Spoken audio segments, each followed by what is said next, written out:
You're listening to the Otis Jiry channel.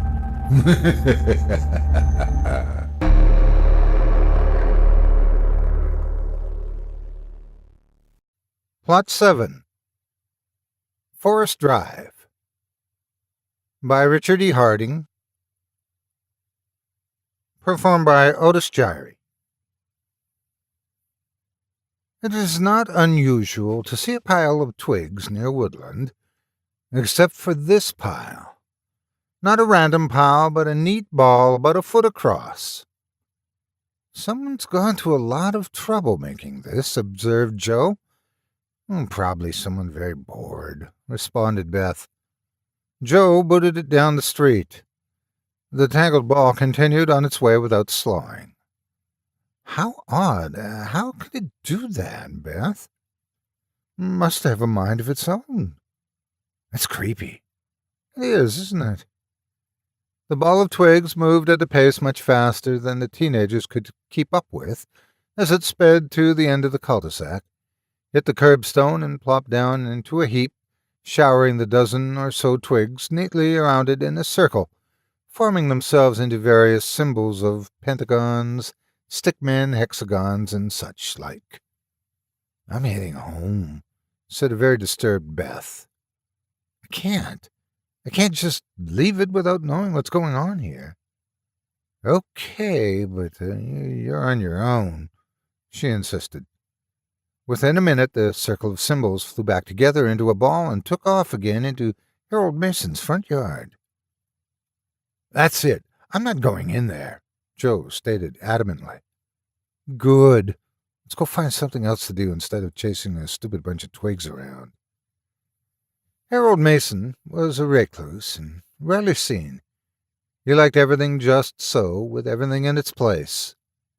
Many decades ago, he had bought this patch of heavily wooded land to build the houses, one of which was for his family at the far end of the cul-de-sac. He was warned not to incur the wrath of past witches who were said to have occupied this area. Indeed, prospective land buyers before him were not going to take any chances.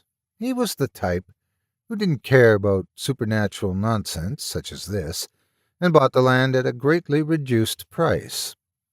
Many stories of unexplained accidents and sightings were told by the dozer drivers employed to clear the land.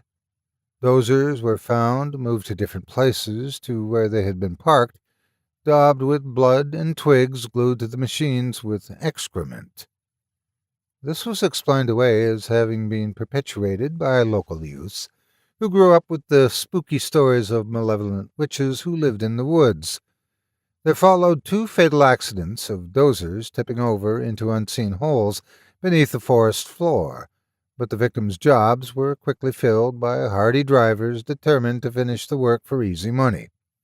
Harold Mason's family, his wife Matilda and their 2 young sons, occupied this first-built house at a point around a very large, mysterious circle of rocks found beneath the carpet of twigs and detritus of the ancient forest floor. The next 6 houses were similarly arranged around the perimeter of the circle, which naturally became the bulbous end of a cul-de-sac surrounded by the vast, deciduous forest. On Halloween night, 7 years later, Matilda and their 2 sons walked into the depths of the forest, never to be seen again. Harold was never to recover, and became reclusive and bitter, convinced the forest had its revenge on him. He wasn't to know the stone circle enclosed ancient witches' graves. The foundations for the 7 houses were dug outside of the circle, leaving the graves undiscovered, but nevertheless violated. Joe and his sister were just turning to leave, when out of the corner of his eye, Joe caught Mr. Mason's door opening. The mysterious ball of twigs launched itself in through the open door that closed immediately after it. Did you see that? Look, Joe, can we just leave it? You know how weird old Harold is. You're right, Beth, he agreed. They told their mother of the strange encounter with the twigs, but she didn't appear to believe a word of it, despite their insistence that it was true, she saying the story was just too bizarre to be believed. Beth always kept a daily journal and carefully detailed the enigmatic ball of twigs event in every detail, including estimated distances of travel. For some inexplicable reason, she didn't want to forget it. The front living room window of Harold Mason's house was facing at right angles to the cul-de-sac access road, with Joe and Beth's bedroom windows at the upper front of their house, only about 30 yards away further down the road. Always curious about the old man's activities, beyond his curtained windows, they would each instinctively look in that direction on dark nights. His living room light was usually switched on from late evening until the early hours, enabling his silhouette to be seen clearly, projected upon the beige curtain, whenever he was between the light and the window. Since the episode with the sticks, they thought they may see some more odd activity from their vantage point. One night, in the small hours, their vigilance was rewarded when they spotted Harold's image, prancing about near the window, throwing his arms up as if catching something from the air. But he was an old man who walked slowly with the aid of a stick, so this burst of activity seemed impossible.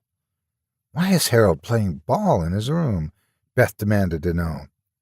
"It's that ball of twigs, don't you think?" Desperately intrigued, they quickly dressed and snuck out of their house up to Harold's window, eager to know the truth of this strange behavior. "I bet he's not as old as he looks, and he doesn't need a stick to walk at all," mused Beth. "Why on earth would you think that?" "Well, common sense," she confidently announced.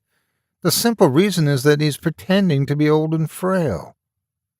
They moved to his living room side window, which revealed a small gap in the curtains, opening and closing with the small gusts of wind through the slightly open top window.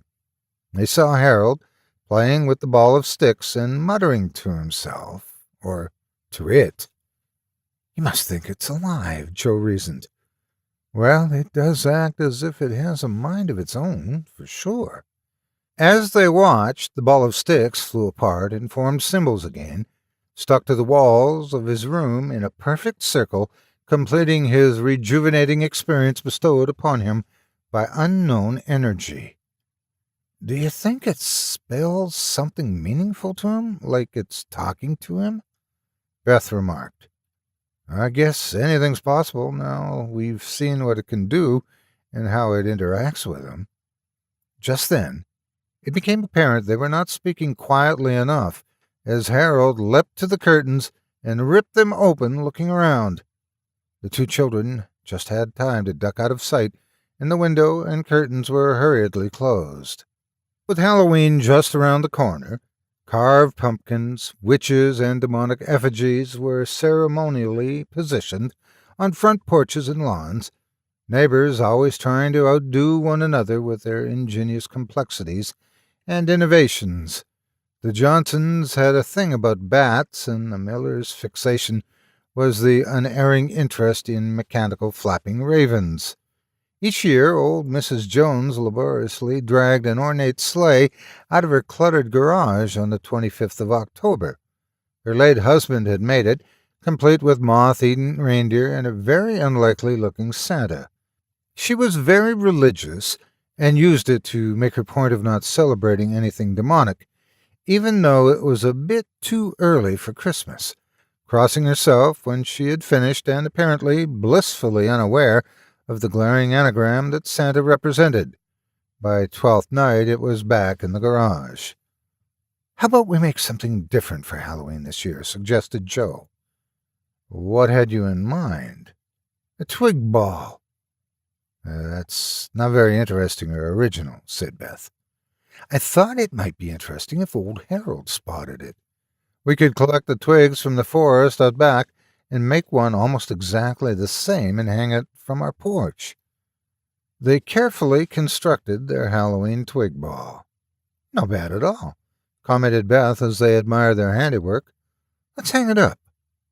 Their parents had carved two pumpkins into boring, unimaginative faces, as usual, and had positioned them either side of the porch steps.